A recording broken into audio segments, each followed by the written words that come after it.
Assalamualaikum warahmatullahi wabarakatuh. Baik, teman-teman sekalian, selamat pagi. Kepada yang terhormat Bapak Danar Wicaksono, SP MSc, selaku dosen pengampu mata kuliah pengendalian hama dan penyakit musim, dan juga kepada teman-teman yang semoga saat ini berbahagia. Izinkanlah kami di sini dari kelompok 3 untuk mempresentasikan hasil dari kerjasama kami dan studi lapangan kami. Next.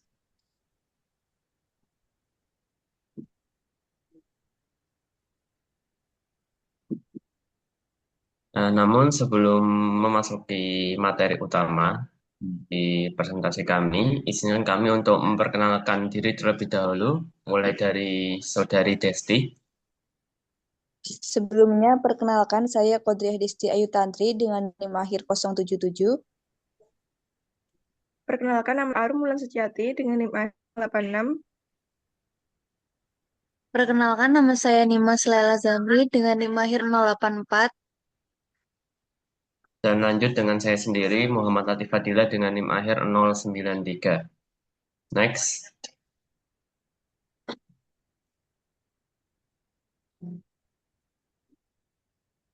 Baik teman-teman, pada studi lapangan kami melakukan studi pada waktu dan tempat 5 Mei 2025 di Kebun Krisan Sasi Kirana Asta Bunda Purworejo, Hargowinangun, Kecamatan Pagong, Kabupaten Sleman, Daerah Istimewa Yogyakarta dengan identitas petani yaitu Bapak Tommy dengan teknik pengumpulan data melalui wawancara dan observasi langsung. Kemudian didapati saat observasi bahwa kondisi lahan di lahan krisan ini banyak gulmanya di sekitar bedengan, greenhouse tidak tertutup rapat, kemudian menggunakan lampu untuk penyinaran tambahan pada malam hari dengan waktu 4 jam, dan kemudian terdapat beberapa varietas ditanam bersamaan dalam satu greenhouse. Next. Selanjutnya, untuk hama tanaman krisan yang pertama ada ulat gerayak atau Spodoptera litura. Untuk gejala serangannya sendiri, daun sampai helai bunga menjadi rusak dan berwarna kecoklatan. Larva biasanya menyerang pada malam hari dengan cara menggigit atau memotong ujung batang tanaman muda, sehingga menyebabkan tunas apikal terkulai dan layu. Hama ini menyerang tanaman krisan pada waktu bunga mulai mekar. Lalu untuk hama berikutnya ada Thrips spp dengan gejala serangan ini terutama terjadi pada bagian pucuk, daun muda, dan juga bunga pada fase pembentukan bunga awal. Akibat dari serangan yang terjadi yaitu tanaman rusak, muncul bintik-bintik putih atau coklat pada daun dan mahkota bunga, serta warna pada area tusukan berubah menjadi perak atau coklat muda. Untuk serangan berat dapat menyebabkan daun muda dan pucuk mengerut atau keriting. Bunga menjadi gugur dan bahkan tanaman menjadi gagal menghasilkan bunga. Lalu untuk hama berikutnya yaitu tungau atau Tetranychus urticae. Untuk gejala serangan munculnya bintik putih pada daun kecil, pada daun bintik putihnya itu berukuran kecil lalu kemudian berubah menjadi kuning keperakan. Untuk eh, lama-kelamaan dari serangan ini, daun akan mengeriting dan terkadang tampak seperti terbakar. Pada serangan yang berat, daun bisa gugur atau rusak. Lalu, eh, gejala serangan berikutnya pada bagian batang muda atau tunas yang terserang akan mengalami nekrosis. Tangkai berwarna perunggu dan mengalami kerusakan seperti terkulai. Serangan pada bunga yang terserang menyebabkan warna kemerahan dan kerusakan jaringan yang berdampak pada kualitas bunga.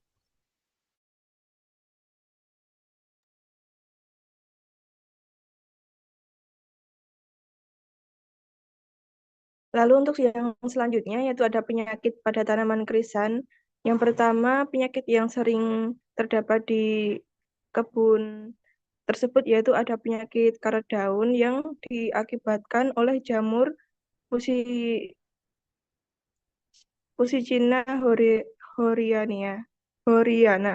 Untuk gejala serangannya, yang pertama yaitu mula-mula ada terdapat bercak warna kuning di permukaan atas daun, kemudian berubah menjadi coklat tua di bagian tengahnya. Lalu permukaan bawah daun berbentuk pustul yang pada awalnya berwarna merah muda, selanjutnya eh, membesar warna putih dan akhirnya daun mengalami nekrosis. Lalu ada pustul karat merupakan kumpulan dan ureospora atau teliospora yang dapat berkecambah membentuk hifa yang kemudian menginfeksi daun. Next.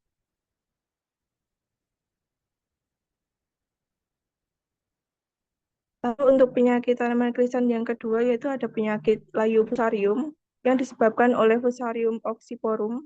Untuk gejala serangannya, yang pertama yaitu ada layu sepihak, di mana sisi lain dari tanaman atau cabang terlebih dahulu menunjukkan gejala layu sebelum menyebar ke bagian yang lain. Lalu ada daun yang menguning, terutama terutama pada bagian daun tua dan di bawah tanaman. Lalu ada layu permanen, di mana daun yang layu itu tidak dapat dipulihkan meskipun sudah disirami oleh air. Lalu jika jaringan eh, tanaman itu dibelah, terdapat jaringan pembuluh atau silem berubah warna menjadi coklat gelap. Lalu untuk tanamannya yaitu tampak lebih kerdil dan tidak tumbuh normal, dan bagian akar menunjukkan gejala busuk berwarna coklat hingga hitam. Next.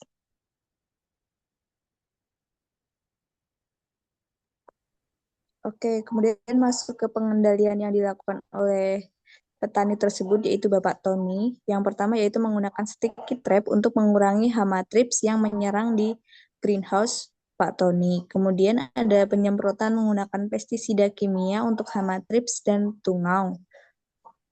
Kemudian ada pengendalian secara mekanik dengan mengambil ulat yang menyerang tanaman.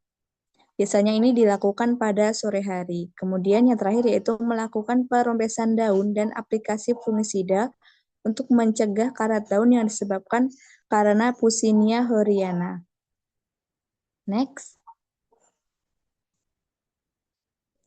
Kemudian ini ada beberapa dokumentasi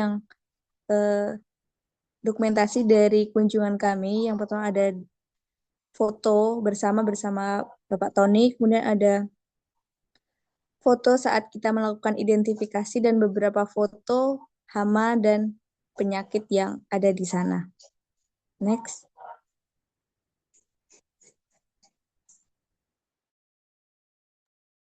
Baik, itulah hasil kunjungan kami dan beberapa observasi kami. Jikapun ada hal yang dibingungkan atau saran dan beberapa feedback bisa disampaikan di forum nanti. Dan jika ada kesalahan, kami mohon maaf. Sekian dari kelompok 3. Wassalamualaikum warahmatullahi wabarakatuh.